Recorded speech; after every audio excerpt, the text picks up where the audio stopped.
Saudara, Santo Pachomius adalah salah satu bapa gereja. Dan di antara saudara yang tahu tentang Santo Pachomius, tidak ada satupun yang hidup dalam tradisi gereja Katolik seharusnya tidak asing dengan Santo Pachomius. Santo Pachomius, saudara, perannya begitu agung di dalam sejarah gereja. Ya, kalau kita baca sejarah gereja, maka dia dijuluki sebagai Pachomius the Great, Pachomius yang agung. Dan dirayakan setiap bulan Mei, baik oleh gereja Koptik di Mesir, gereja-gereja Ortodoks, dan gereja-gereja Katolik dirayakan sebagai Santo setiap bulan Mei. Dan setelah dibaptis, saudara, Pachomius serius. Dan tidak ada yang lain dalam kehidupannya. Setelah dia dilahirkan kembali, dia harus bertumbuh dan berbuah bagi Tuhan. Nah, itulah tekadnya. Sabda dari Tuhan Yesus terpatri dalam di dalam kehidupannya. Dalam hal inilah Bapa-Ku akan dimuliakan, yaitu jika kamu berbuah banyak, dan dengan demikian kamu adalah murid-muridku.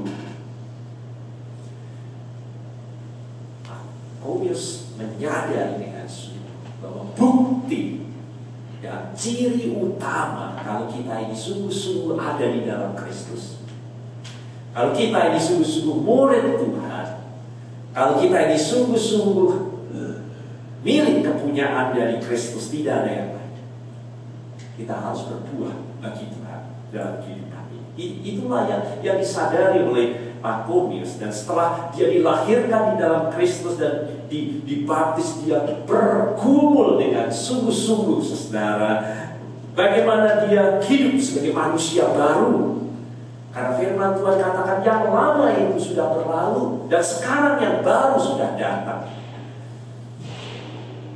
Maka pertanyaan, bagaimana manusia baru itu di dalam Tuhan? Sebagai orang yang sudah ditebus dan menjadi milik kepunyaan dari Allah itu.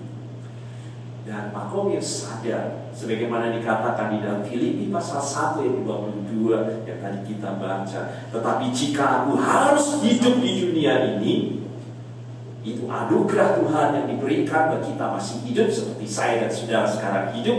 Tapi pertanyaannya, untuk apa kita hidup? Saudara dapat menjawab, mungkin uang, mungkin bekerja. Tetapi firman Tuhan, tetapi jika aku harus hidup di dunia, itu berarti bagiku bekerja memberi buah. Dan itulah yang disadari oleh Pachomius. Begitu dia dibaptiskan, dia tidak ada hal yang lain. Dia harus berbuah dalam kehidupan. Hidup adalah untuk memberi buah dalam kehidupan ini. Namun persoalannya dan pergumulan dari Pachomius yang sangat panjang. Bagaimana kita dapat bertumbuh dan kita dapat berbuah bagi Kristus? Itu pertanyaan yang serius. Dia tahu bahwa kita harus berbuah, tetapi dia bergumul bagaimana kita dapat bertumbuh dan berbuah bagi Tuhan.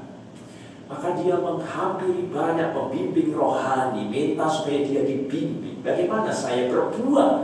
So, kalau aku tidak berbuah, tidak ada gunanya selain dibuang dan dibakar. Dan apa yang dia peroleh? Nasihat dari pembimbing rohani pada zaman itu abad 3. Pachomius hidup pada abad 3 dalam sejarah gereja di Mesir, yang melahirkan gereja-gereja Koptik di sana. Dan nasihat yang dia terima adalah dia harus lebih banyak bertekun, berdoa, membaca firman-Nya, atau pada zaman itu yang disebut dengan bertapa, lebih menghampiri dunia dan menjauhi kehidupan yang ada di dunia ini. Dan saudara, kalau sudah lihat di dalam abad 3, bertapa itu menjadi hal yang utama ya dalam kehidupan gereja pada waktu itu. Pertama, itu cara yang paling ampuh. Demikian nasihat yang diberikan oleh para biarawan kepada Pachomius. Pachomius ini tahun 315 Masehi, saudara, mulai memisahkan diri dari kehidupan orang-orang yang tidak benar, dan kemudian lebih banyak berpusat kepada Tuhan, bertapa, menyendiri bersama dengan Tuhan sekian lamanya. Tetapi setelah Pachomius menjalani hal seperti itu, dia bergumul, apakah jalan ini jalan yang tepat baginya untuk dapat bertumbuh dan berbuah bagi Tuhan. Dan Pachomius setelah beberapa tahun menjalani hidup bertapa seperti biarawan-biarawan itu, dia kemudian mengambil kesimpulan, ini bukanlah cara yang tepat untuk kita dapat berbuah. Saudara bangsa, dikatakan di dalam Pachomius dalam statementnya yang indah, bagaimana kita dapat belajar rendah hati jika kita hidup sendiri. Bagaimana kita dapat belajar bersabar dalam hidup ini kalau kita tidak menjumpai sesama. Ia pun kemudian berhenti bertapa, dan dia kemudian masuk dan menghubungi dan bergaul dan mengembangkan sebuah spiritualitas yang baru. Dan spiritualitas yang baru ini memberkati gereja, sehingga dia diangkat sebagai santo yang dirayakan gereja setiap bulan Mei. Spiritualitasnya itu bukan spiritualitas bertapa, tetapi spiritualitas baru, yaitu bersekutu, koinonia. Nah, itulah keagungan dari Pachomius the Great ini, mengembangkan sebuah spiritualitas bahwa bertapa tidaklah cukup. Spiritualitas yang akan membuat kita bertumbuh dan berbuah adalah justru dengan bersekutu, dengan koinonia. Jadi menurut Pachomius, saudara, orang akan bertumbuh berbuah itu melalui pergaulan dan persekutuan. Tidak cukup hanya dengan kesendirian. Maka dalam sejarah gereja, Pachomius dicatat sebagai founder of Christian Kenobitic monasticism, yaitu kekristenan yang menekankan kepada bagaimana membangun hidup berkomunitas, bersekutu satu dengan yang lainnya. Jadi kehidupan biarawan tidak lagi hanya bertapa, tetapi justru lebih banyak untuk membangun bagaimana hidup dalam mengembangkan koinonia. Mana kecenderungan saudara saat ini untuk saudara mau bertekad bertumbuh dan berbuah? Lebih banyak saudara pilih untuk bersendiri dengan Tuhan, atau saudara mau bertumbuh dan berbuah dengan berkomunitas? Mana yang saudara pilih? Bagaimana saudara berpikir membangun kehidupan kerohanian saudara? Apakah komunitas dan persekutuan itu selama ini, saudara, meskipun kita tahu bahwa tritugas gereja adalah bersekutu, bersaksi, dan melayani. Kalau kita kehilangan tiga hal itu, kita kehilangan hakikat sebagai gereja. Tetapi berapa banyak kita memandang bahwa persekutuan itu hanya suplemen opsional dalam kehidupan kita ini, bukan sesuatu yang esensial dibandingkan dengan saat teduh bersama dengan Tuhan. Memang saudara, mari kita tegaskan terlebih dahulu bahwa saat teduh pribadi bersama dengan Tuhan begitu penting. Kita harus melekat pada pokok anggur untuk bertumbuh, dan itu kita dapat berbuah dalam kehidupan ini. Kita memang harus membangun hubungan pribadi saat teduh yang intim dengan Allah, baik di dalam doa, baik di dalam firman Tuhan. Itu sudah pasti. Supaya kita jangan salah mengerti dengan apa yang saya sampaikan hari ini. Namun, Kalau kita mau bertumbuh dan berbuah, semuanya itu tidak cukup. Kesendirian, saudara, belum cukup dan tidak pernah memadai untuk kita dapat bertumbuh dan berbuah.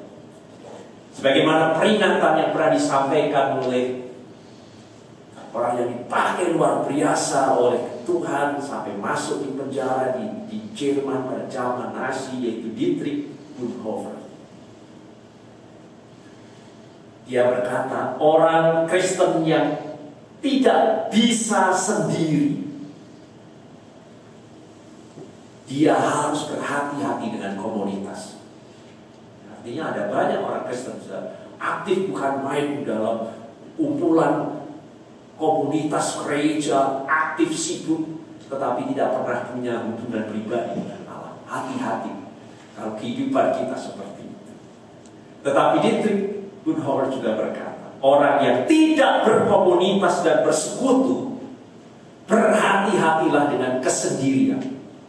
Kalau saudara hanya sendiri dengan Tuhan dan sudah tidak mengabaikan hidup persekutuan satu dengan yang lain, Dietrich Bonhoeffer berkata, berhati-hatilah dengan kesendirian seperti itu. Karena itu bukan kesendirian yang dikehendaki oleh Tuhan. Artinya, saudara-saudara, untuk kita dapat bertumbuh dan berbuah, waktu sendiri dengan Tuhan itu memang sangat penting, sangat esensial. Namun, sekali lagi, tidak pernah memadai dan cukup. Persekutuan, saudara, digariskan oleh Tuhan untuk jadi kehidupan kita. Itu bukan sekedar optional. Ya kalau saya suka, ya kalau saya ada yang menarik sesuai dengan interest saya dan mau bersekutu. Dan saudara hanya mengembangkan interest pribadi saudara, dan saudara anggap bahwa persekutuan itu hanya sesuatu suplemen saja, bukan hal yang utama dalam kehidupan kita. Nah, hari ini saudara, mari kita sadari bersama kedua-duanya itu sangat esensial dan harus berjalan bersama-sama. Karena saudara, mari kita buka hati kita sangat sederhana. Pertumbuhan dan buah kita sebagai manusia baru itu selalu akan muncul dalam hubungan kita dengan orang lain. Coba saudara baca buah yang disebut di dalam Kolose 3 ayat 12. Sangat sederhana. Hayati saja buah itu. Apa itu? Belas kasihan. Apakah itu bisa muncul dalam kesendirian? Kemurahan, kerendahan hati, kelemah lembutan, kesabaran. Nah, saya teruskan. Baca buah dalam Kolose pasal 3:12. Itu semua adalah buah kehidupan bersama. Tidak akan kita dapat keluar buah itu kalau kita tidak membangun kehidupan kebersamaan. Dan tidak akan pernah berbuah dalam kesabaran, jadi kelemah lembutan, tanpa kita hidup satu dengan yang lainnya. Bagaimana mungkin saudara kita memiliki buah kesabaran, kelemah lembutan, penguasaan diri, buah untuk kita dapat mengampuni orang lain kalau kita tidak mau berhubungan dan kita menjauhi orang-orang yang dapat membuat kita marah, yang menyakiti hati kita, yang melukai hati kita. Dan berapa banyak orang lari dari gereja karena bertemu dengan orang yang menyakiti hatinya, lalu cari gereja yang steril dengan hal-hal di mana kita semua tidak akan berjumpa dengan hal-hal yang seperti itu. Nah, baca dalam sejarah gereja mula-mula, orang-orang sulit dan menjengkelkan selalu ada dalam kehidupan kita persekutuan. Tetapi disitulah proses. Justru kita diajar untuk hidup dalam firman Tuhan real. Dan kita akan bertumbuh. Apa artinya mengampuni, apa artinya sabar dalam hidup kita ini. Untuk buah, untuk keluar dalam hidup kita. Itu tidak pernah dalam kesendirian, saudara. Kita dalam proses pembentukan. Bacaan kita yang pertama, dapat lihat bagaimana Yusuf berbuah luar biasa. Sampai akhirnya saudara baca, dia diberi kalung demikian dan menjadi penguasa utama di Mesir. Tapi kalau saudara baca prosesnya sampai dengan dia berbuah seperti itu, terseok-seok dan terlunta-lunta. Dimulai dari bagaimana dia dibenci oleh saudara-saudara kandungnya sendiri, hendak dibunuh oleh saudara kandungnya sendiri, dijual, dan saya terus lanjutkan, tersiok-siok sampai masuk ke dalam penjara.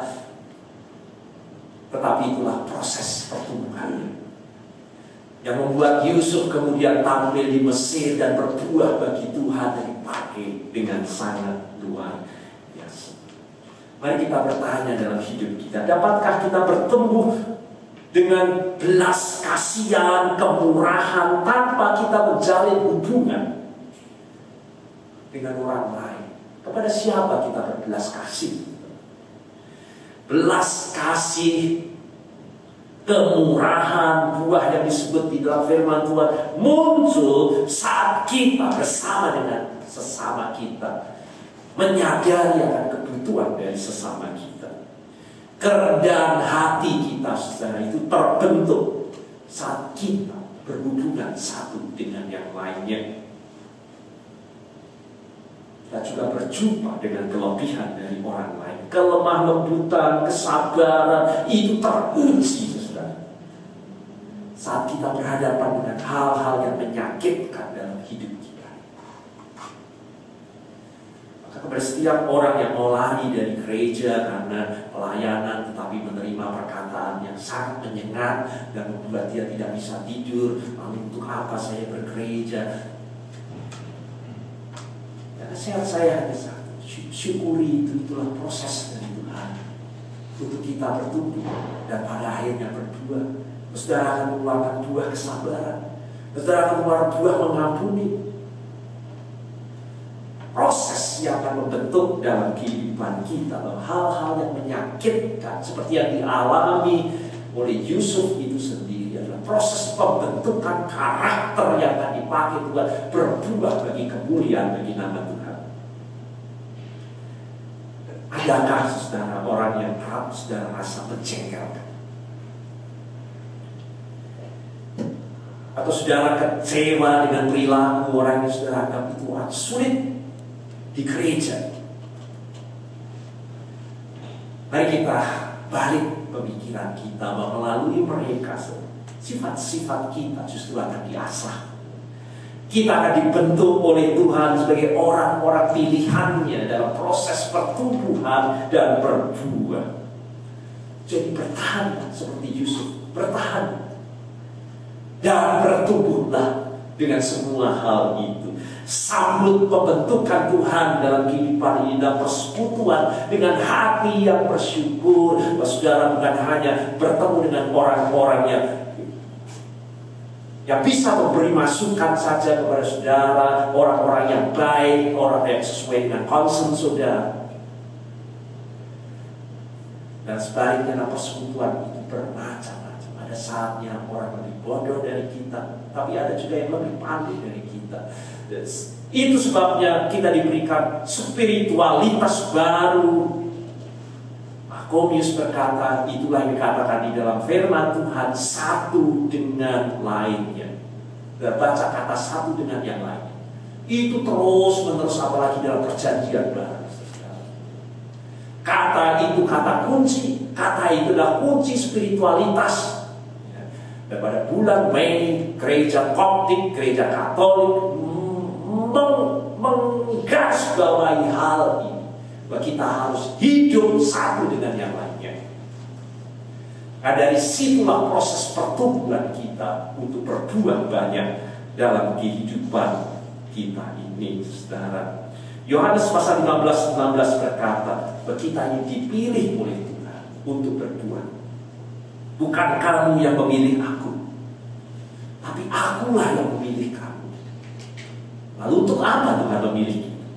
Aku telah menetapkan kamu supaya kamu pergi dan menghasilkan buah, dan buahmu itu tetap supaya apa yang kamu minta kepada Bapa dalam namaku diberikannya kepadamu.